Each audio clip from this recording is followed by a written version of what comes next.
Hello दोस्तों, कैसे हो आप सब। उम्मीद करती हूँ आप सब अच्छे होंगे। स्वागत है दोस्तों आपका आज के हमारे इस कहानी में। मेरे बेटे ने ही मेरे साथ वह सब किया।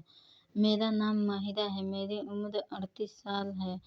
हमें एक गरीब परिवार से बिलोंग करते हैं। मेरे माँ बाप गरीबी के कारण मेरी पढ़ाई छुड़वाकर मेरी शादी कर दी एक अधेड़ आदमी के साथ। फिर मैं अपने शादी से खुश थी क्योंकि मेरा पति मुझसे बहुत प्यार करता था, वह मेरी बहुत केयर करता था। शादी के कुछ सालों बाद मेरे पति का एक एक्सीडेंट के कारण मृत्यु हो गई। हमारा एक बच्चा भी था, वह अब 20 साल का हो गया था। उसके बाद मेरे पति की मौत हुई थी। मेरा पति बहुत पैसे वाला था, इस कारण उसके जाने के बाद भी हम लोगों को कोई परेशानी नहीं होती थी। घर में बैठे बैठे बोर हो जाने के कारण मैं एक जॉब कर रही थी ताकि मेरा मन लगा रहे और टाइम पास भी हो जाए। मेरे बेटा बहुत अच्छा था, वो बहुत समझदार था। एक दिन जब मैं ऑफिस में थी तब मेरी एक फ्रेंड मुझे कुछ बात कर रही थी।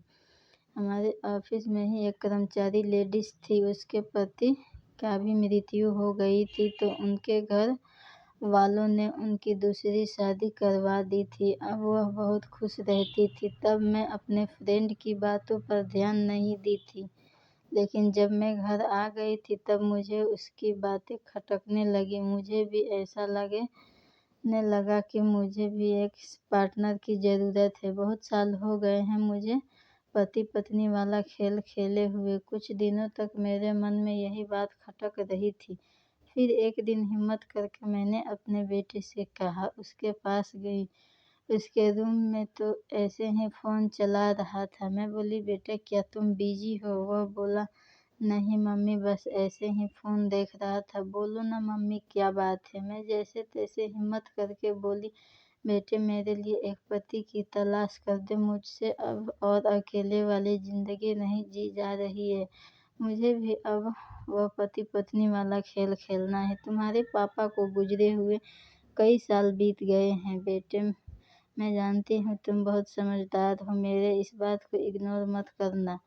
फिर वह कह रहा था, मम्मी मैं जानता हूँ पापा के जाने के बाद आपने हम सब के लिए कितना कुछ किया है। ठीक है मम्मी, मैं कुछ करता हूँ। फिर अगले दिन हमारे घर पर कुछ मेहमान आने वाले थे, तो मैं आज ऑफिस नहीं गई।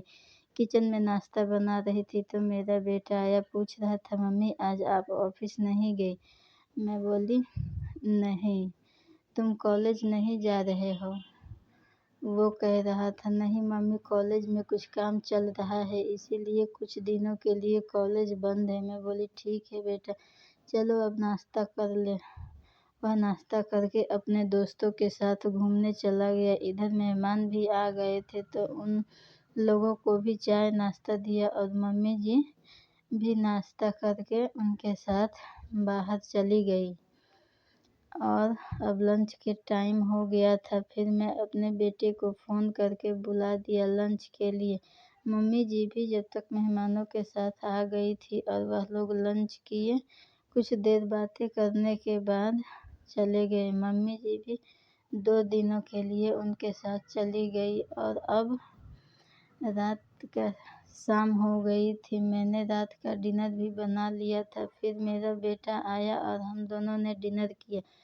मैं मेरे बेटे के पास उसके रूम में गई उससे बात करने के लिए, तो वह कह रहा था, मम्मी जो आप बाहर ढूंढ रहे हो वह आपको घर में ही मिल जाए तो।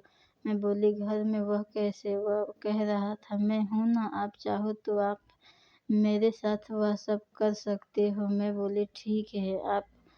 अब आप लोग यही सोच रहे होंगे कि अपने सगे बेटे के साथ वह सब, तो महेश मेरा सगा बेटा नहीं है, वह मेरा सौतेला बेटा है। दरअसल मेरे पति की पहली पत्नी का बेटा है और इसलिए हमने अपना बच्चा नहीं किया क्योंकि महेश हमारे पास था, इसलिए। और आज रात को ही हम दोनों ने मस्त वाला क्रिकेट का खेला। बेटे ने भी मेरा पूरा साथ दिया, मैं भी उसका पूरा साथ देती थी। ऐसे ही हमने हफ्ते में 3-4 बार क्रिकेट खेलते थे और अब हम दोनों बहुत अच्छे दोस्त की तरह रहते थे। कहीं भी घूमने जाना होता तो मैं महेश को ही लेकर जाती और अब हम खूब मस्तियाँ करते थे और अब हम किसी भी चीज़ की कमी नहीं होती थी। अब मेरे बेटे की पढ़ाई पूरी हो गई थी, मेरा बेटा अपना बिजनेस शुरू कर लिया। मैं भी अपना जॉब छोड़कर अपने बेटे के काम में हाथ बटाती थी और अब हम बहुत खुशी खुशी रहने लगे। तो दोस्तों, कैसी लगी कहानी हमें कमेंट में बताइए और अच्छी लगी हो तो लाइक और सब्सक्राइब कर दीजिए।